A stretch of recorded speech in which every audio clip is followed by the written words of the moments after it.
नमस्कार, MPCG superfast 100 देख रहे हैं आप। मैं हूं आपके साथ प्रशांत कटारे और बुलेटिन की शुरुआत अहम खबर के साथ। खबर भिंड से है। सवालों के घेरे में है पूर्व मुख्य सचिव एसआर मोहंती।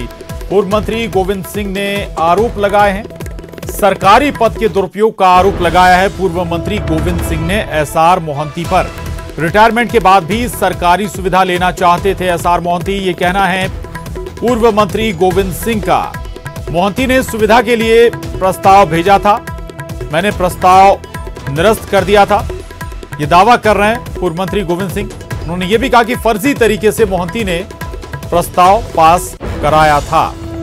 तो एसआर मोहंती मुख्य सचिव रहे हैं पिछली सरकार में और अब पूर्व मंत्री गोविंद सिंह उन्हीं पर गंभीर आरोप लगाते हुए पूर्व मंत्री गोविंद सिंह का कहना है कि सरकारी पद का दुरुपयोग कर रहे थे एसआर मोहंती। रिटायरमेंट के बाद भी सरकारी सुविधाएं लेना चाहते थे एसआर मोहंती। मोहंती ने सुविधा के लिए प्रस्ताव भी भेजा था।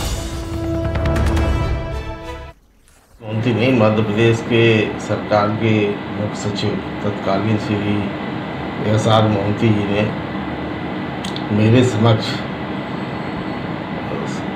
रेरा के अध्यक्ष, नियामक आयोग के अध्यक्ष आदि को सेवानिवृत्त मुख्य न्यायाधीशों के और हाई कोर्ट उच्च न्यायालय के न्यायाधीशों के समान सेवानिवृत्त होने के बाद जो सुविधाएं प्राप्त हुई उन सुविधाओं का प्रस्ताव भेजा था, जिसे मैंने लगातार 2 बार रिजेक्ट किया। इसके बाद भी मोहंती जी ने बिना मेरी आदेश के प्रकरण मंत्रिमंडल में लाए। वहाँ मेरे विरोध करने पर मुख्यमंत्री माननीय कमलनाथ जी ने मामले को डिफर कर दिया। इसके बाद भी मोहंती जी ने मंत्रिमंडल की निर्णय को ठुकराकर तानाशाही तरीके से पुनः उसको लिख दिया कि फर्जी तरीके से मंत्रिमंडल में इसका निर्णय हो चुका है और प्रस्ताव नियम बनाने के लिए मेरे पास भेजा, जिसको मैंने निरस्त कर दिया और मोहंती के इस कृत्य की जांच कराने के लिए उच्च स्तरीय समिति से जांच कराने का निर्देश संबंधित अधिकारियों को दिया था। तो पूर्व मंत्री गोविंद सिंह एसआर मोहंती पर बेहद गंभीर आरोप लगा रहे हैं। हमारे साथ अनुराग श्रीवास्तव इस वक्त जुड़ रहे हैं और जानकारी के साथ। अनुराग, एसआर मोहंती पिछली सरकार में, कांग्रेस सरकार में सबसे बड़े प्रशासनिक अधिकारी रहे हैं और ऐसे में अब उसी सरकार के पूर्व मंत्री और वरिष्ठ नेता कांग्रेस के गोविंद सिंह अगर इस तरह के आरोप लगाते हैं तो सवाल बहुत सारे खड़े होते हैं। एक सवाल यह भी कि इतनी देर से विवेक क्यों जागा गोविंद सिंह का? बिल्कुल प्रशांत, देखिए सबसे बड़ी बात है कि ये तत्कालीन कांग्रेस सरकार के समय का प्रस्ताव भी कैबिनेट में लाया गया था और उसके तहत ये प्रावधान किया गया था कि जिस तरीके से आयोग के चेयरमैन को जिस तरीके से सुख सुविधाएं मिलती हैं, सरकारी सेवाओं का लाभ वो ले सकते हैं, जिस तरीके से पूर्व मुख्यमंत्रियों को इस तरीके की सेवाओं का लाभ मिलता है, उसी तरीके से प्रदेश के मुख्य सचिवों को भी इस तरीके की व्यवस्थाएं का लाभ मिल सकते हैं। हालांकि इस प्रस्ताव को कैबिनेट की बैठक में डिफर कर दिया गया था, लेकिन अब सबसे बड़ा सवाल यह है कि उस समय जो सामान्य प्रशासन विभाग के मंत्री थे गोविंद सिंह, जिन्होंने इस पूरे मामले को लेकर आपत्ति दर्ज कराई थी, वो अब इस मामले को उठा रहे हैं। तो इसका मतलब साफ है कि चूंकि एसआर मोहंती न सिर्फ दिग्विजय सिंह बल्कि कमलनाथ के भी करीबी अफसरों में से थे और प्रशासनिक फैसले लेने का अधिकार उनको था, तो ऐसे में अब ये मामला उठाना यानी कि कांग्रेस के अंदर कहीं ना कहीं अब खेमेबाजी जो है उभर कर सामने आ सकती है, क्योंकि डॉक्टर गोविंद सिंह बताया जा रहा है कि काफी नाराज हैं और यदि वो तत्कालीन प्रमुख मुख्य सचिव के फैसलों पर आपत्ति उठाते हैं या उनकी मंशा पर आपत्ति उठाते हैं तो निश्चित तौर पर ये गंभीर मामला है। तो इसके बाद से अंदाजा लगाया जा सकता है कि डॉक्टर गोविंद सिंह अपनी पार्टी की नीति से नाराज है। शायद यही कारण है कि अब वो इस तरीके के मामलों को उठाकर हवा देने की कोशिश कर रहे हैं। ठीक है अनुराग, रहिएगा हमारे साथ। और आशीष अग्रवाल जी बीजेपी से हमारे साथ इस वक्त जुड़ रहे हैं। आशीष अग्रवाल जी, मुख्य सचिव, पिछली सरकार के मुख्य सचिव रहे एसआर मोहंती पर गंभीर आरोप गोविंद सिंह लगा रहे हैं। इस पूरे मामले पर वो जांच की मांग भी कर रहे हैं, आपकी सरकार जांच कराएगी? देखिए, हमने तो पहले ही स्पष्ट कर दिया है कि इस 15 माह चली सरकार के जितने भी काले कारनामे हैं उसके लिए हमने एक ग्रुप ऑफ मिनिस्टर का गठन किया है और जो उसको चुन चुन के सामने लाएगी। देखिए, विषय सिर्फ इतना है कि मध्य प्रदेश की जनता के साथ जो एक अत्याचार हुआ, दुर्व्यवहार हुआ और भ्रष्टाचार के नए आयाम स्थापित हुए, उसे भारतीय जनता पार्टी किसी भी तरीके से नहीं छोड़ेगी। गोविंद सिंह जी ने जो कहा है वो मेरे ख्याल से बड़ा स्पष्ट हो चुका है कि वो कमलनाथ जी की तरफ इंगित करता हुआ है, और गोविंद सिंह जी को ये तय करना होगा कि अगर वो उस पाप में भागीदारी बने रहे तो वो कैसे उससे अलग अपने आप को साबित कर सकते हैं। तो ये तो सिर्फ एक शुरुआत है, धीरे धीरे आप देखेंगे कांग्रेस के लोग ही बताएंगे कि उसमें क्या क्या हुआ, और उन सब पे कड़ी कार्रवाई होगी, कोई नहीं बख्शा जाएगा। जी बिल्कुल। आशीष जी जिक्र कर रहे थे अनुराग, हमारे साथ जुड़े हुए अनुराग, वो कह रहे थे कि ये कहीं ना कहीं कांग्रेस के अंदर गुटबाजी भी जाहिर करता है, क्योंकि एसआर मोहंती बेहद खास थे, दिग्विजय और कमलनाथ के बेहद खास मंत्रियों में रहे, तो क्या ये कांग्रेस के अंदर भी धड़ों में बटी सियासत जाहिर कर रहा है? देखिए, तो बच्चा बच्चा बता सकता है मध्य प्रदेश का कि कांग्रेस धड़ों में बटी हुई है, और बेसिकली जब किसी दल की विचारधारा नहीं होती तो वो सब में कबीलाई संस्कृति पनप जाती है। तो अब जैसे जैसे कांग्रेस और कमजोर होती जाएगी, इसका नेतृत्व और टूटता जाएगा, तो आपको दिखेंगे मतलब गोविंद सिंह जी अपना एक अलग धड़ा बनाने का प्रयास करेंगे, क्या पता वो कोई और नई मांग कर रहे हो, क्या पता वो नेता प्रतिपक्ष बनना चाह रहे हो, तो ये सब इनके लिए एक बार्गेनिंग कैपेसिटी टाइप इनका व्यवहार रहता है। परंतु ये मध्य प्रदेश की जनता आप समझ रही है कि जो आरोप भारतीय जनता पार्टी उस समय विपक्ष के रूप में लगाती थी, या हमने जब ग्रुप ऑफ मिनिस्टर बनाने की बात की थी, तो वो बिल्कुल न्यायोचित है, क्योंकि अब कांग्रेस ही स्वयं बता रही है कि इनकी जो मंशा थी निर्णय लेने की वो भ्रष्टाचार की थी। जी रहिएगा आशीष जी, मैं आपके पास आ रहा हूं। अनुराग, एक बार थोड़ा सा फिर बताइएगा, गोविंद सिंह दिग्विजय सिंह के खेमे के कहे जाते हैं, और ये अगर जो अधिकारी एसआर मोहंती जो रहे हैं, मुख्य सचिव रहे, ये आप बता रहे हैं कि दिग्विजय और कमलनाथ के बेहद नजदीकी रहे। दूसरी बात एक और भी कि हाल ही में एक मीटिंग में जो पुराने नेता जो कांग्रेस छोड़कर गए हैं वापस लौट रहे हैं, उनका भी विरोध किया था गोविंद सिंह ने। गोविंद सिंह की मंशा क्या है यहां पर इस मसले को उठाने की इस वक्त? देखिए प्रशांत, डॉक्टर गोविंद सिंह का नाम नेता प्रतिपक्ष की दौड़ के लिए सबसे आगे आया था, और ये भी तय माना जा रहा था कि उनको नेता प्रतिपक्ष की कमान सौंपी जाएगी, लेकिन कांग्रेस के अंदर ही कुछ विधायकों ने इस बात को लेकर आपत्ति जताई डॉक्टर गोविंद सिंह के नाम को लेकर, और उसके बाद पार्टी ने फैसला टाल दिया, और खुद पीसीसी चीफ कमलनाथ ने कहा कि अब जो है नेता प्रतिपक्ष का फैसला पार्टी हाईकमान करेगी। यानी कि जो ग्वालियर चंबल इलाके में जो चुनाव होना है उसमें सबसे ज्यादा सीटें 16 सीटें ग्वालियर चंबल इलाके से आती हैं, और यदि डॉक्टर गोविंद सिंह नाराज होते हैं तो निश्चित तौर पर इसका खामियाजा कांग्रेस को भुगतना पड़ सकता है, और शायद यही कारण है कि अब जो है धीरे धीरे डॉक्टर गोविंद सिंह अपनी ही पार्टी के खिलाफ सुरमुखर करने लगे। एक तरफ जहां बीजेपी तमाम जो तत्कालीन कांग्रेस सरकार के जो फैसले थे उसकी जांच करा रही है, तो ऐसे में यदि किसी मुद्दे को डॉक्टर गोविंद सिंह हवा देते हैं तो निश्चित तौर पर उसका असर पार्टी पर भी होगा और डैमेज भी होगी। तो उसी बात का आकलन लगाया जा सकता है कि नेता प्रतिपक्ष की दौड़ से बाहर होने के बाद बिल्कुल यानी कि पार्टी की परेशानी गोविंद सिंह यहां पर बढ़ा रहे हैं, और सियासत इसके पीछे गहरे तक धसी हुई है, और देखना होगा कि अब आगे इस पूरे मसले पर क्या रुख आगे होता है। वर्तमान सरकार क्या वाकई में इस पूरे मामले पर कुछ जांच भी कराती है? बहुत शुक्रिया अनुराग आपका। आशीष जी हमसे जुड़े थे, आपका भी बहुत धन्यवाद आशीष जी। और इस वक्त एक और बड़ी खबर का रुख कर रहे हैं। शराब ठेकेदारों को कांग्रेस का साथ मिल गया है। पूर्व मंत्री पीसी शर्मा का बयान आया है, लॉकडाउन में शराब की दुकानों को बंद रखा जाए, शराब ठेकेदारों को हो रहे नुकसान की भरपाई सरकार करे, जबरदस्ती शराब की दुकानें खुलवाना ठीक नहीं है। शराब ठेकेदारों ने प्रदेश भर में शराब दुकानें बंद रखने का फैसला लिया है। लाइसेंस फीस में छूट दिए जाने की भी जो शराब ठेकेदार हैं वो मांग कर रहे हैं, और अब इस मांग में शराब ठेकेदारों की इस मांग में सुर मिलाया है कांग्रेस नेता ने, और यहां वो कह रहे हैं कि शराब की दुकानें नहीं खुलनी चाहिए। पूर्व मंत्री पीसी शर्मा का बयान है, लॉकडाउन में शराब की दुकानों को बंद रखा जाए, शराब ठेकेदारों को हो रहे नुकसान की सरकार भरपाई करे।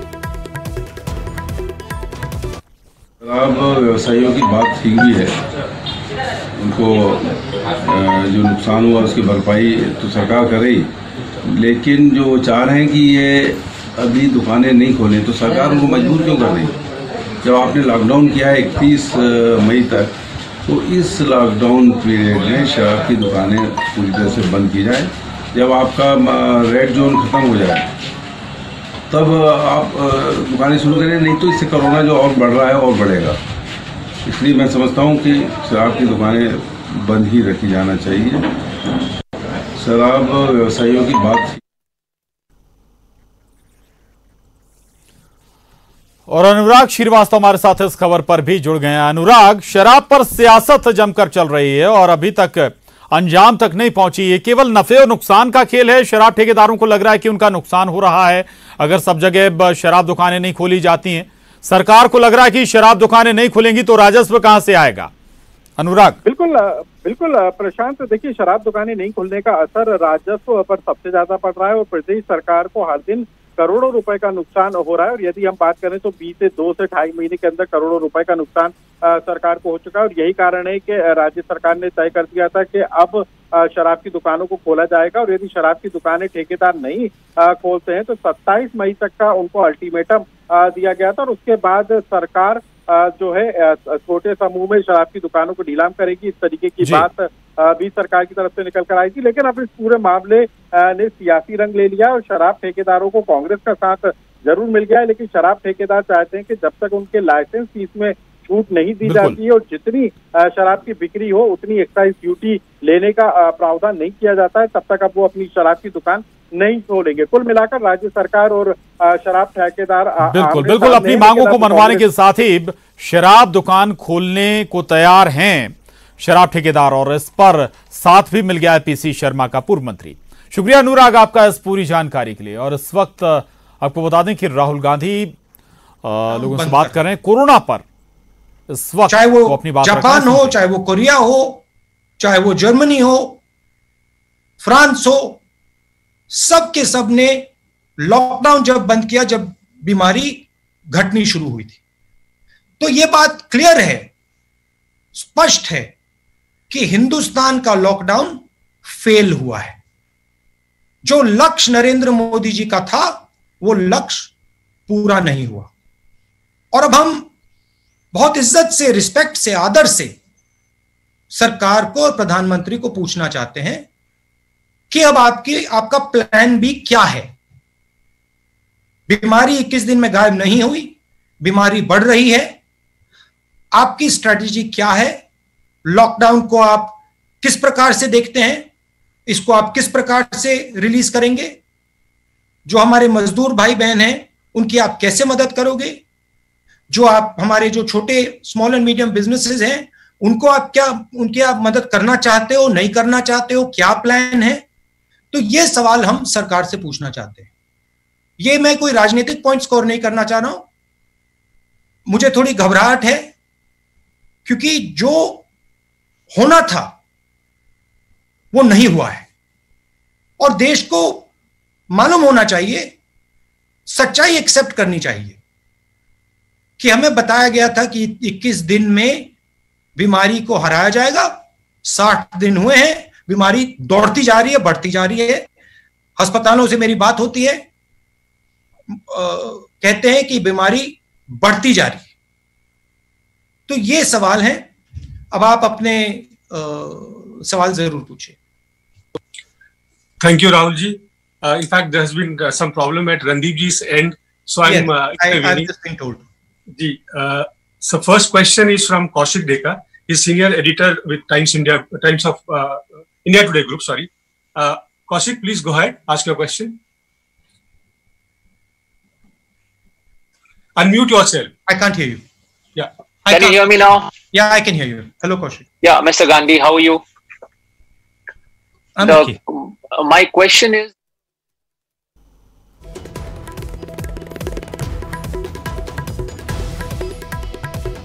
राहुल गांधी इस वक्त मीडिया से जुड़े लोगों से बात कर रहे हैं, चर्चा कर रहे हैं और उन्होंने लॉकडाउन को पूरी तरह से फेल करार दिया। उन्होंने कहा कि लॉकडाउन फेल हो गया है, जो लक्ष्य तय किया गया था लॉकडाउन के जरिए वो लक्ष्य हासिल नहीं किया गया। उन्होंने सरकार से सवाल भी किया कि जो छोटे और मध्यम क्षेत्र के बिजनेस हैं उनकी सरकार कैसे मदद करेगी। बहरहाल यहां वक्त हो चला एक छोटे से ब्रेक का। ब्रेक के बाद भी खबरों का सिलसिला लगातार जारी है, चल लौटते हैं। और ब्रेक के बाद एक और अहम खबर भोपाल से। शिवराज सरकार ने छिंदवाड़ा डेवलपमेंट पैकेज की फाइल खोली है। 12,000 करोड़ के पैकेज की फाइल दोबारा खोली गई है। दरअसल ग्रुप ऑफ मिनिस्टर्स ने तमाम दस्तावेज मंगाए हैं जो काम छिंदवाड़ा क्षेत्र में किए गए हैं। जांच को लेकर मंत्री कमल पटेल ने बड़ा बयान दिया है। उन्होंने कहा कि अपनी सीट जीतने के लिए कमलनाथ ने 75% पैसा सिर्फ छिंदवाड़ा को दिया। ढोर चराने का कॉलेज छिंदवाड़ा में खोला गया, बैंड बजाने का कॉलेज छिंदवाड़ा में खोला गया और अब कांग्रेस वालों को छिंदवाड़ा जाकर ढोर चराने और बैंड बजाने की ट्रेनिंग लेनी चाहिए। कांग्रेसी अब यही काम करेंगे, जनता इन्हें दोबारा मौका नहीं देगी। शिवराज सरकार में मंत्री हैं कमल पटेल और उन्होंने बड़ा बयान दिया है, निशाना साधा है पिछली सरकार पर कि शिवराज सरकार अब छिंदवाड़ा को दिए गए 12,000 करोड़ के पैकेज की फाइल खोल रही है। हमारे साथ इस वक्त बात करने के लिए मंत्री कमल पटेल जी हैं। कमल पटेल जी, आप लोगों की ग्रुप ऑफ मिनिस्टर्स की जो बैठक हुई थी उसमें तय किया गया कि जो छिंदवाड़ा के लिए 12,000 करोड़ का डेवलपमेंट पैकेज दिया गया था उसकी फाइल आप लोग खुलवा रहे हैं। क्या आपको लगता है इसमें गड़बड़ी हुई है? देखिए, मुख्यमंत्री जब शपथ लेता है और हमने भी मंत्री की शपथ ली तो हमने क्या कहा, सबका साथ न्याय करेंगे और सबका विकास करेंगे, किसी के साथ भेदभाव नहीं करेंगे। लेकिन कमलनाथ जी ने पूरे प्रदेश के जनता के साथ भेदभाव किया, सिर्फ अपनी सीट जीतने के लिए छिंदवाड़ा के अंदर ही सब किया। 75% बजट छिंदवाड़ा का है। यहाँ तक कि कमलनाथ का सरकार के मंत्री को भी संतुष्ट नहीं कर पाए। मैं कर रहा हूँ उदाहरण कि 17 कुंटल प्रति हेक्टेयर होता है चना, छिंदवाड़ा में 19 कर लिया गया और खरगोन में सचिन यादव कृषि मंत्री है, वहाँ 20 से ऊपर होता है, 15 दिया गया। वहाँ के किसान जो आदिवासी हैं उनके साथ अन्याय किया और सचिन यादव में इतना दम नहीं था कि मुख्यमंत्री को कह सके। और एक तरफ देखो कमल पटेल है जो सारे अधिकारियों ने मना कर दिया, लेकिन मैंने लड़के मुख्यमंत्री जी से और पानी छुड़वाया अड़ के, और उसके कारण किसानों को फायदा हुआ। क्योंकि हम किसानों के लिए लड़ भी सकते हैं और अड़ भी सकते हैं। जो 13 और 20 कुंटल हुआ है इसके लिए भी मुझे सब अधिकारियों ने पूरा विरोध किया था, लेकिन माननीय मुख्यमंत्री जी को मैंने कन्विंस कराया और उसके बाद में 762 करोड़ रुपए दिलाए, पूरे प्रदेश के साथ किया। क्या गड़बड़ी आपको मिल गई है? 12,000 तो ये है कि ढोर चराने की ट्रेनिंग का कॉलेज छिंदवाड़ा में, बैंड बजाने का कॉलेज छिंदवाड़ा में, रोड्स छिंदवाड़ा में। तो अब हमने कहा है कांग्रेसियों से, मैंने वो छिंदवाड़ा में बोल के आया था कि नाथ जल्दी अनाथ होंगे और पूरे कांग्रेसी मध्य प्रदेश के बैंड बजाने की ट्रेनिंग कोई नहीं लेगा। मुँह पैदा होते से सीख लेते हैं माता पिता जो बैंड बजाते हैं, और ढोर चराने की ट्रेनिंग की कोई ज़रूरत नहीं, क्योंकि वो हम तो बचपन से किसान के बेटे हैं तो ढोर चराना भी उनको आता है। लेकिन अब कांग्रेसियों को छिंदवाड़ा जाना चाहिए पूरे, और वहाँ बैंड बजाने की ट्रेनिंग लेना चाहिए और ढोर चराने की ट्रेनिंग लेना चाहिए, और पूरे प्रदेश में बैंड बजाओ ढोर चराओ। इसके अलावा तुमको अब कभी जीवन में जनता मौका देगी नहीं, क्योंकि धोखा खाकर एक बार दे सकती जनता, लेकिन जनता के साथ जो छल करता धोखा देता वो फिर डबल से कभी जीत के नहीं आ सकता। अब कांग्रेस मध्य प्रदेश में कभी नहीं आएगी। तो ये है कमल पटेल जो इस वक्त हमसे बात कर रहे थे। उनका साफ तौर पर कहना है कि जो दरअसल पैकेज दिया गया था डेवलपमेंट का वहाँ पर उसकी जांच कराई जा रही है, और कई और बातें उनका कहना है ये है कि सारे जो डेवलपमेंट कार्य थे वो सब छिंदवाड़ा में किए गए और अब उनकी जो फाइल है वो मध्य प्रदेश की शिवराज सरकार खोलेगी। कैमरामैन दीपक के साथ शरद श्रीवास्तव, न्यूज़ 18 भोपाल। और शरद श्रीवास्तव हमारे साथ जुड़ गए हैं और जानकारी के साथ। शरद, जब बीजेपी सरकार गई, कांग्रेस आई, कांग्रेस ने पिछली सरकार के कामकाजों को खंगालना शुरू किया, जांच की बात कही। सरकार फिर बीजेपी की है और अब बीजेपी कांग्रेस के कामों को खंगाल रही है, दावा कर रही है गड़बड़ियों का। सवाल यह कि जांच से ज्यादा ऐसा लग रहा है कि बयानबाजी कहीं ज्यादा आगे है। देखिए प्रशांत, आपने बिल्कुल सही कहा, और राजनीतिक तौर पर इस तरीके की जो बातें हैं वो सरकारें जब बदलती हैं तो देखने को मिलती हैं। निश्चित ही आपने जो बात कही है वो बिल्कुल सही है कि जब कांग्रेस की सरकार आई थी तो कहा था कि सिंगस घोटाले की जांच की जाएगी, ई टेंडरिंग घोटाले की जांच की जाएगी। हालांकि 15 महीनों तक ये बयानों में ज़्यादा दिखाई दिया बजाय फाइलों के। अब जबकि जो सत्ता है वो बदल चुकी है, लिहाजा अब नए सिरे से जो बातें हैं वो की जा रही हैं। और अब ये कहा जा रहा है कि जो छिंदवाड़ा का डेवलपमेंट पैकेज था, ये कहा जा रहा है कि करीब 12,000 करोड़ रुपए डेवलपमेंट के अलग अलग कामों के लिए वहाँ दिए गए। उनकी फाइल भी ग्रुप ऑफ मिनिस्टर जो इस पूरे सरकार जो कांग्रेस की रही उसके कामकाज के पिछले 6 महीने के कामकाज के लिए बनाया गया है, उसने उस फाइल को तलब किया है और उस फाइल में विशेष रूप से जो छिंदवाड़ा के लिए डेवलपमेंट का पैकेज था उसकी जाँच की जा रही है। जो कमल पटेल हैं उनका कहना है मंत्री का कि दरअसल जो 75% पैसा था कुल डेवलपमेंट का, यानी कि अगर पूरे प्रदेश के लिए 100% पैसा था तो 75% पैसा सिर्फ छिंदवाड़ा में लगाया गया और ढोर चराने से लेकर बैंड बजाने तक के जो इंस्टीट्यूट हैं वो वहाँ पर खोले गए। सीधे तौर पर कमलनाथ को घेरने की कोशिश कहीं ना कहीं इस पूरे बयानों में और ये जो मिनिस्टर्स ग्रुप ऑफ मिनिस्टर्स का गठन किया गया उसमें दिखाई देता है, क्योंकि आने वाले दिन चुनावों के भी हैं। तो देखना होगा कि क्या ये सिर्फ बयानों तक ही सीमित रह जाएगा जैसे कि पिछली सरकार में रह गया, या फिर वाकई में कोई जांच भी होगी। और उस जांच के बाद में कमल पटेल ने तो यहाँ तक भी कह दिया था कि अगर गड़बड़ी पाई गई तो फिर FIR भी दर्ज की जा सकती है, जितने जो भी जिम्मेदार व्यक्ति हो, चाहे फिर वो कमलनाथ ही क्यों ना पूर्व मुख्यमंत्री। तो देखना होगा कि क्या वाकई में ऐसा कुछ होगा भी या फिर ये सिर्फ सियासी बयानों में ही सिमट कर रह जाएगा। जी बिल्कुल, एक और महत्वपूर्ण बात यह भी होगी शरद की, ठीक है आपने एक क्षेत्र को किसी सरकार ने ज्यादा पैसा दिया, ज्यादा फोकस किया, लेकिन क्या वहां पर नियम कानूनों को दरकिनार किया गया, उल्लंघन हुआ, ये बिंदु भी महत्वपूर्ण है शरद। हाँ बिल्कुल महत्वपूर्ण है, और अगर ऐसे जांच के कोई पहलू सामने आएंगे तो फिर इन पहलुओं पर भी जांच की जाएगी कि क्या वाकई में ऐसा कुछ किया गया है या फिर ये सियासी बयानबाजी के तौर पर ही है। क्योंकि इससे पहले भी अगर मैं आपको बताऊं तो जो आरोप दरअसल लगते रहे थे कमलनाथ के ऊपर, नकुलनाथ अब उनके जो बेटे हैं वो सांसद हो गए हैं कि दरअसल जो सरकार है वो छिंदवाड़ा की सरकार है। इस तरीके के आरोप बीजेपी के जो नेता हैं उनकी ओर से लगातार लगाए जाते रहे थे। तो सियासी तौर पर तो कहीं ना कहीं घेरने की कोशिश है कमलनाथ को, लेकिन देखना होगा जैसा कि पिछली सरकार में आपने जिक्र भी किया कि जो अभी गृह मंत्री हैं नरोत्तम मिश्रा, उनके बारे में कांग्रेस के जो नेता हैं मंत्री हैं वो कहते थे कि ई टेंडर में बड़ा घोटाला हुआ, उसकी जांच की जाएगी, संघर्ष में बड़ा घोटाला हुआ, उसकी जांच की जाएगी। लेकिन वो जांचें भी कहीं ना कहीं फाइलों में दब के रह गई और सियासी बयानबाजी ज़्यादा होती रही। तो ये सारी बात निकल के सामने आ जाएंगी अगर नियम विरुद्ध वाकई में किया गया होगा और वाकई में कोई जाँच होने वाली होगी, तो फिर ये सारे पहलू जो हैं जनता के सामने होंगे और फिर दूध का दूध और पानी का पानी हो जाएगा। कम से कम ऐसी उम्मीद की जानी चाहिए। जी बिल्कुल शरद, हम ये भी माने कि बाई इलेक्शन से पहले ये जो बयानबाजी है और ज्यादा आगे बढ़ेंगी, क्योंकि पीसीसी चीफ कमलनाथ भी ज्यादा एग्रेसिव हैं, लगातार सरकार को घेर रहे हैं और दोनों राजनीतिक दलों को इलेक्शन में जाना, बाई इलेक्शन में सोप कमलनाथ को निशाना बीजेपी बना रही है।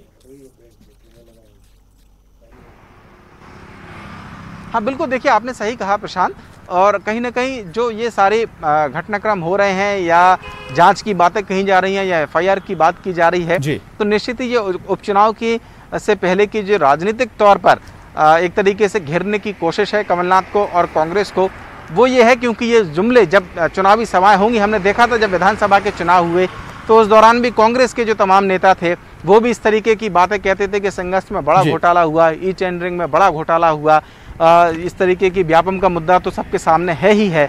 तो वो सारी बातें थी, निश्चित ही चुनाव है उसके पहले ये सारी बातें आ रही हैं। सरकार ने तो यहाँ तक कि ग्रुप ऑफ मिनिस्टर्स भी बना दिया है जो विशेष रूप से 20 मार्च से पहले के जो फैसले लिए गए हैं कमलनाथ सरकार के 6 महीने के, उन सब की समीक्षा कर रही है। बिल्कुल, बहुत महत्वपूर्ण, और शायद ये गर्मी, बयानों की गर्मी, आरोपों की गर्मी शायद अभी और बढ़े आने वाले दिनों में। बहुत शुक्रिया शरद आपका इस पूरी जानकारी के लिए। बहरहाल बुलेटिन में बस इतना ही, खबरों का सिलसिला लगातार जारी है।